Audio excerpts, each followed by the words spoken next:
आंखों से देख नहीं पाते लेकिन पंक्चर बनाने में हैं माहिर, जाने कैसे। आंखों से है मजबूर पर 15 मिनट में ट्रक का पंक्चर बना लेता है ये शख्स। पंखों की नहीं, हौसलों की उड़ान भर रहे पंक्चर वाले मोहम्मद आजाद।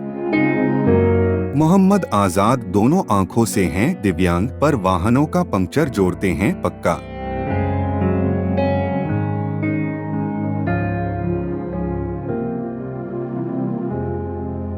आजाद की राह में आंख की रोशनी नहीं बनी रुकावट। हादसे में गई आंख, जज्बे ने जमा दी साख। कहते हैं कि हुनर और लगन किसी के मोहताज नहीं होते। संगमनगरी का यह पंक्चर बनाने वाला 8 बच्चों का पिता है और इस धंधे से 5 बच्चों की शादी कर चुका है। सबसे हैरान करने वाली बात है कि वह आंखों से देख नहीं पाते हैं लेकिन पंक्चर बनाने में माहिर हैं। वह टायरों का पंक्चर इस तरह बनाते हैं कि कोई भी देखकर हैरान रह जाए। पिछले 30 सालों से वह यह काम कर रहे हैं। 2 बेटे की शादी कर दिया, 4 बेटी की शादी कर दिया, यही पंक्चर बना के। और मेरे पास कोई व्यवसाय नहीं है। अब बच्चे शादी कर दिए, अपने अलग रहने लगे, अब वो हमसे मतलब नहीं रखते। मैं अपने दम पर इतनी समय 6 परिवार का खर्चा लेके चल रहा हूँ। मतलब आप अपने बिजनेस पंक्चर बनाने में आपको खुश हैं? हाँ, हमको बहुत भरोसा है अपने काम पे, अपने आप पे बहुत भरोसा है। इसी भरोसे पे आज कायम है।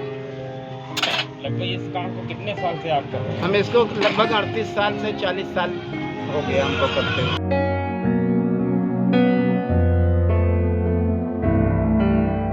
प्रयागराज के दारागंज मोहल्ले में आजाद की पंक्चर की दुकान है।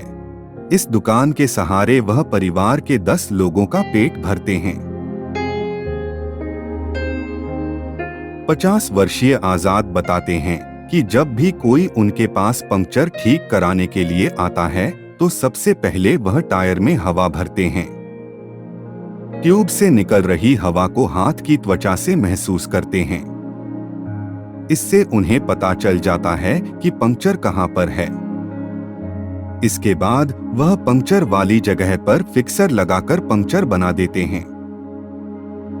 उनके पास ट्यूब ऐसे लगाते हैं, हमको मुंह में हवा लगता है। यहाँ पंक्चर रहता है, उस पे ये अंगूठा मैं रख दिया। अब इसको पकड़ के मैं बनाऊंगा। पंक्चर बनाने में उनको इतनी महारत हासिल है कि इलाके में हर 4 या 2 पहिया वाहन वालों की वह पहली पसंद बन गए हैं। जबकि जिले के सीएमओ भी उनकी 100% रोशनी चली जाने का प्रमाण पत्र जारी कर चुके हैं। आजाद ने बताया कि 20 साल की उम्र में वह एक ट्रक का पंक्चर बना रहे थे। इसी दौरान टायर फट गया, जिससे उनकी आंखों में गंभीर चोटें आईं और उनकी आंखों की रोशनी चली गई। हमारे यहाँ को आज से 35 साल पहले मैं एक ट्रक का टायर में हवा भर रहा था। पहले पंक्चर बनाया, उसके बाद हवा भर रहा था, वो टायर फट गया था। ये देखिए माथे में आज भी निशानी है बना हुआ। और मेरी दोनों आँख उसके 3 महीने बाद चली गई। शुरू में मेरी शादी हुई थी, तो मैं हिम्मत किया कि यार अगर हम कुछ अपने हाथ से लेके बैठ जाते हैं तो हमारी बीवी बच्चे सब छूट जाएंगे। तो मैं अपना हिम्मत किया, दिमाग लगाया, सक्सेस हो गए। आज भी सक्सेस बहुत अच्छी तरीके से अपने बच्चों का सेवा पालन कर रहे हैं, कमा रहे हैं। कुछ बना नहीं पा रहे हैं तो कम से कम उनको पेट भर खाना और पहनने का वस्त्र इतना तो कर ही रहे हैं।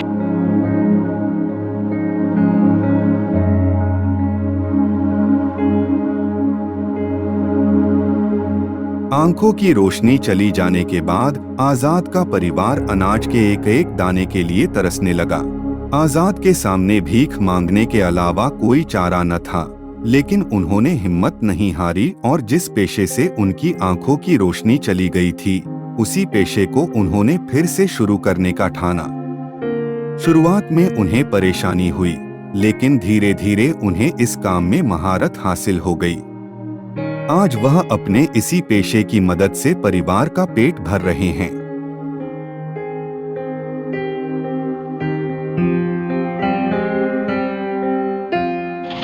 पार रहने का मकान नहीं है। जब भी गांव का प्रधान कोई होता है कहता है कि बस आपको कॉलोनी मिल जाएगी, आप 100 दे दीजिए, 500 दे दीजिए, ऐसे करके ले लेते हैं, कॉलोनी भी नहीं मिलती। मैं बूढ़े हो गया, कॉलोनी हमको नहीं मिला, कोई सरकारी मदद नहीं मिलती, बस ये अपने कर्म का फल खा रहे हैं बस।